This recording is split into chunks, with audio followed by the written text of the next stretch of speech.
Hello guys, आज हम लोग बात करेंगे क्यूबिक पोलिनोमियल के बारे में। जैसा कि आप लोगों ने मेरे पहले वीडियो में क्वाड्रेटिक पोलिनोमियल के बारे में देखा था, आप सभी ने काफ़ी पसंद भी किया है इस वीडियो को। उसके बाद मैं क्यूबिक पोलिनोमियल को आज बताने वाला हूँ। इसमें हम लोग जानेंगे कैसे क्यूबिक पोलिनोमियल को सोल्व करते हैं और कैसे उनके रूट्स के बीच का रिलेशन है। इन सभी चीज़ों को हम लोग देखेंगे। हालांकि क्यूबिक पोलिनोमियल पे आपको ज़्यादा पढ़ने की ज़रूरत नहीं है, क्योंकि आपके जो बुक्स के जो सिलेबस हैं उसमें केवल बस इसका एक थोड़ा सा कॉन्सेप्ट्स केवल जानने की ज़रूरत है, उसको हम लोग देखेंगे।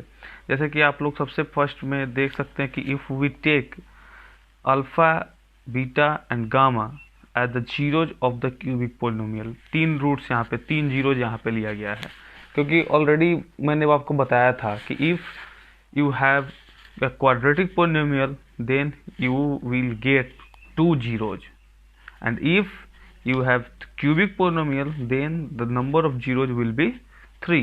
इसलिए अगर क्यूबिक पोलिनोमियल मैं ले रहा हूँ तो उसमें मेरे तीन रूट्स आएंगे और उन रूट्स को मैंने अल्फा, बीटा और गामा के रूप में लिया है।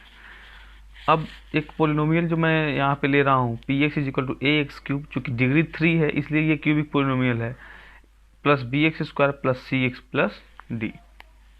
और अब इनके बीच का रिलेशन क्या होगा, जैसे कि पहले आप लोग पढ़ चुके हैं क्वाड्रेटिक पोलिनोमियल में कि sum of zeros, product of zeros हम लोग निकालते थे। उसी तरह से इसमें अगर मैं सम ऑफ जीरोज की बात करूं तो सम ऑफ जीरोज मतलब alpha plus beta plus gamma is equal to minus coefficient of x square by coefficient of x cube, that is minus b by a. आप केवल जहां मैं बता रहा हूं उतना ही पे फोकस करें, नीचे क्या लिखा हुआ है इस पे फोकस करने की जरूरत नहीं है। जैसे जैसे मैं आगे बढ़ूंगा वैसे वैसे आप देखेंगे। तो इसके बाद अगर मैं बात करूं तो sum of the product of its zeros taken two at a time, that means alpha beta plus beta gamma plus alpha gamma is equal to coefficient of x by coefficient of x cube is equal to c by a. Product of zeros की जब मैं बात करता हूँ तो product of zero alpha into beta into gamma is equal to minus constant term by coefficient of x cube, that means minus d by a. यहाँ पे अगर मैं sum of the product of its zeros taken two at a time का मतलब क्या है, सम भी कर रहे हैं और दो का प्रोडक्ट, किस दो का, तो कोई दो को आप एक बार ले सकते हैं। जैसे मैंने अल्फा बीटा फिर बीटा गामा फिर अल्फा गामा, तीनों को का प्रोडक्ट करते हुए तीनों को जोड़ दिया तो ये आ जाएगा। तो अगर आपको कहीं निकालना हो, अगर आपको एक ऐसा क्यूबिक पोलिनोमियल आपको इस तरीके का एक क्यूबिक पोलिनोमियल दिया हुआ हो और आपसे ये कहे कि आप इसके रिलेशंस को सेटिस्फाई करिए, तो फिर आपको जीरोज दिए हुए रहेंगे, आप सबको जोड़िएगा और फिर इसको इस फॉर्मूला पर रख के देखिए कि उतना आ रहा है कि नहीं। इस पर तो ऑलरेडी मैंने क्वाड्रेटिक पे बात की है, तो इसको ज़्यादा इस पे बात करने की ज़रूरत है नहीं। अगर मान लीजिए जैसे क्वाड्रेटिक में आप लोग देखे हुए थे कि आपको जीरोज दे देता था और आपको पोलिनोमियल बनाना पड़ता था, उसी तरीके से अगर मान लीजिए आपको जीरोज दे दे और आपको पोलिनोमियल बनाना पड़े, क्यूबिक पोलिनोमियल बनाना पड़े, तो कैसे बनाएंगे। तो क्या दिया रहेगा आपको, if alpha beta and gamma are the zeros of the cubic polynomial then the required polynomial will be. तो आप पोलिनोमियल कैसे निकालेंगे, तो उसके लिए यहाँ पे फॉर्मूला लिखा हुआ है p x is equal to x cube minus alpha plus beta plus gamma into x square plus alpha beta beta gamma plus alpha gamma minus alpha beta gamma. इस चीज़ को अगर आपको अलग अलग दिया हुआ है, तीन जीरोज दिए गए हैं, तो पहले आप इस तीनों को जोड़ेंगे, फिर दो दो को इंटू करके लिखेंगे, फिर तीनों को इंटू करके लिखेंगे, तब इसमें वैल्यू पुट करेंगे। और अगर आपको सीधे सम ऑफ जीरोज दिया हुआ है, अगर आपको सीधे सम ऑफ जीरोज दिया हुआ है, sum of the product of its zeros taken two at a time दे दिया गया है, तो बस सीधे आपको वैल्यू रख देना होगा। लेकिन अगर आपको अलग अलग जीरोज दिया है तो पहले आप तीनों को जोड़ लीजिए, फिर आप किसी हर एक दो दो को इंटू करके फिर जोड़िए और फिर तीनों को मल्टीप्लाई कर लीजिए, तब उसके वैल्यू को उसमें पुट करिए। मेरे कहने का मतलब समझ पा रहे हैं आप कि अगर आपको अलग अलग अल्फा का वैल्यू अलग, बीटा का वैल्यू अलग, गामा का वैल्यू अलग दिया है तो आपको निकालना पड़ेगा। और अगर सीधे आपको सम दे दिया, सीधे आपको दो दो का प्रोडक्ट और उसका सम दे दिया और सीधे तीनों का प्रोडक्ट दे दिया, तो उस कंडीशन में आपको बस केवल वैल्यू को इस फॉर्मूला में पुट करने की ज़रूरत है। ये है आपका क्यूबिक पोलिनोमियल के बारे में, आप इसको देख सकते हैं। इसमें आपको क्यूबिक पोलिनोमियल के बारे में पूरा नोट्स की तरह बताया गया है कि कैसे आप इसका पूरा समरी आप कह सकते हैं, आपको दे दिया गया है। इसको याद रखेंगे, क्यूबिक पोलिनोमियल आपका हल हो जाएगा। क्यूबिक पोलिनोमियल के बाद अब मैं आज बात करूंगा जैसे कि आप लोग आर एस का चैप्टर जब बनाएंगे तो सेकेंड चैप्टर एक्सरसाइज जो आपका जो आएगा, उस सेकेंड एक्सरसाइज में आपको पहले ये क्यूबिक पोलिनोमियल के क्वेश्चंस मिलेंगे, फिर उसके बाद आपको डिवीजन के क्वेश्चंस मिलेंगे। तो मैं थोड़ा सा डिवीजन पे जिक्र करूँगा इस वीडियो में, और इस वीडियो को मैं लास्ट करूँगा डिवीजन एल्गोरिथम के साथ। और उसके बाद मैं फिर से आपको एक नेक्स्ट वीडियो में मैं आऊँगा कि दिए हुए पोलिनोमियल्स के रूट्स को कैसे निकालेंगे, अलग अलग रूट्स कैसे, जैसे आपको 2 रूट्स दिए गए रहेंगे और बाकी के 2 रूट्स निकालने होंगे, उसको मैं अलग से डिस्कस करूँगा, उस पर बहुत सारे एग्जांपल्स करूँगा। इस वीडियो में मैं केवल कवर कर रहा हूँ क्यूबिक पोलिनोमियल और डिवीजन एल्गोरिथम और डिवीजन से रिलेटेड थोड़ी सी बातें। तो चलिए जानते हैं कि हमारा ये डिवीजन एल्गोरिथम और डिवीजन से रिलेटेड क्या इसमें मुझे जानने की हमें ज़रूरत है। जैसे कि आप सभी जानते हैं कि अगर मैं 11 को 4 से डिवाइड कर रहा हूँ तो 11 डिविडेंड होगा, 4 डिवीजर होगा, और ये 2 कोसेंट आया और 3 रिमाइंडर आया। और यहाँ से हम लोग बचपन से पढ़ते आ रहे हैं dividend is equal to divisor into quotient plus remainder. ठीक उसी तरीके से अगर हम लोग एक पोलिनोमियल का डिवीजन करें, आप सभी लोग पोलिनोमियल के डिवीजन को पढ़ चुके होंगे पहले से, तो आपको बस वही जानने की ज़रूरत है। जैसे 9th क्लास में 8th क्लास में आप लोग डिवाइड किए हुए हैं, ठीक वही डिवाइड है। मैं थोड़ा सा रिपीट करूंगा इस बार भी इस डिवाइड को। जैसे कि आप इसमें देख सकते हैं कि यहाँ पे x square plus 2x plus 1 से डिवाइड करना 3x cube plus x square plus 2x plus 5। तो जब डिवाइड करना आप जा रहे हो, अगर मैं उन लोगों के लिए बताना चाहूँगा एक बार डिवाइड को फिर से, जो लोग डिवाइड को अच्छे से नहीं जानते हैं कैसे करें, तो मैं थोड़ा सा ब्रीफली इसको डिस्कस करूँगा। और अगर कमेंट मुझे ये आए कि नहीं सर डिवाइड बताओ, तो फिर मैं डिवाइड के लिए एक अलग से वीडियो डालूँगा, बट मैं ब्रीफली यहाँ पे डिस्कस करूँगा। जैसे कि आपको क्या होता है कि सबसे पहले तो आप इसको इसके पावर को देखते हुए उसको डिसेंडिंग फॉर्म में सजा लो, इसको भी पावर्स को देखते हुए डिसेंडिंग फॉर्म में सजा लो। ऑलरेडी यहाँ पे सजा हुआ है क्योंकि 3 तो पावर 2 फिर पावर 1 फिर पावर 0, पावर 2 पावर 1 पावर 0, ये सजा हुआ है, इसको सजाने की ज़रूरत नहीं है, मैंने बस एक एग्जाम्पल लिया।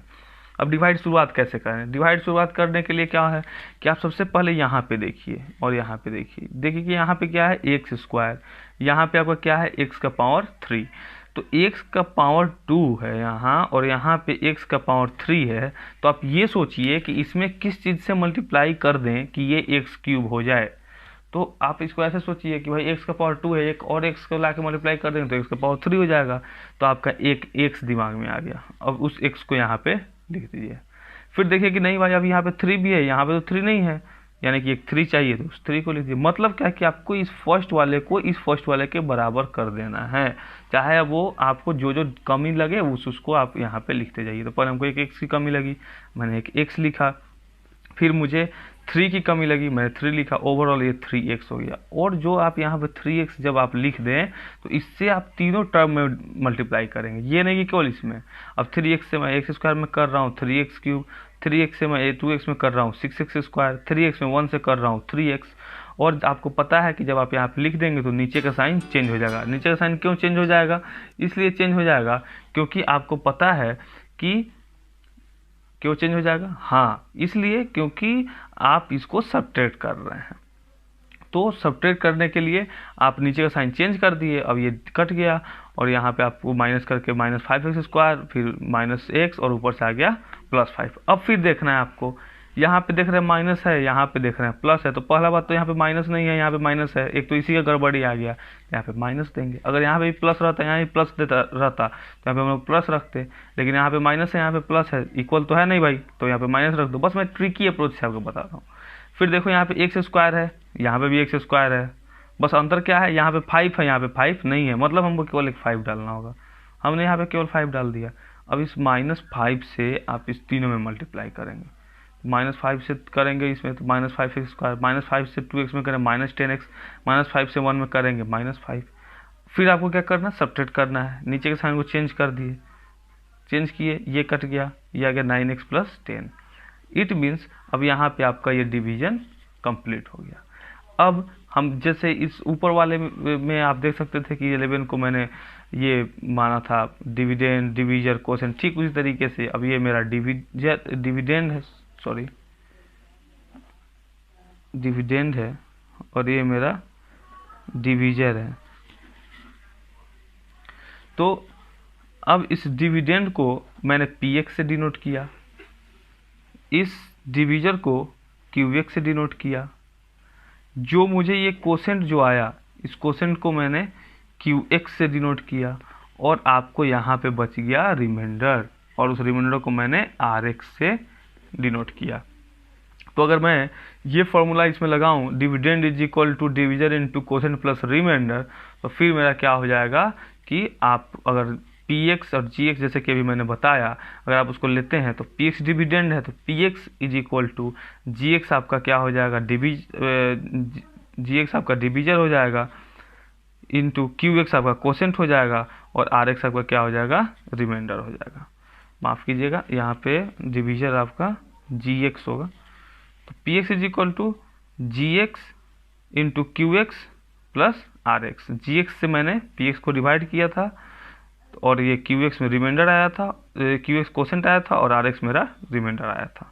और वहाँ पे RX जो होगा वो इक्वल टू 0 भी हो सकता है, या कभी भी RX का जो डिग्री होगा वो हमेशा GX के डिग्री से छोटा होगा। क्या मतलब हुआ, यहाँ पे देखिए, हमको यहाँ पे RX क्या आया, RX का पावर 1, यहाँ पे जो पोलिनोमियल मेरा आया है इसका पावर कितना होगा 1, तो ये ना मेरा RX है, तो इस RX का डिग्री 1 है और GX ये है, इसका डिग्री कितना है 2, इससे हमेशा इसका डिग्री क्या होगा, छोटा रहेगा या फिर ये टोटल 0 होगा।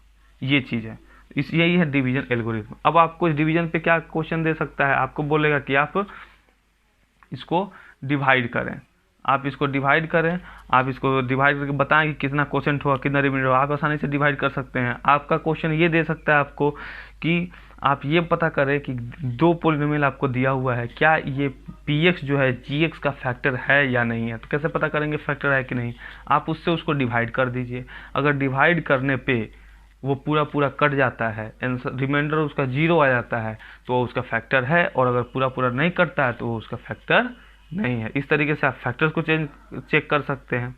तो आज इस वीडियो में बस इतना ही कवर कर रहा हूँ।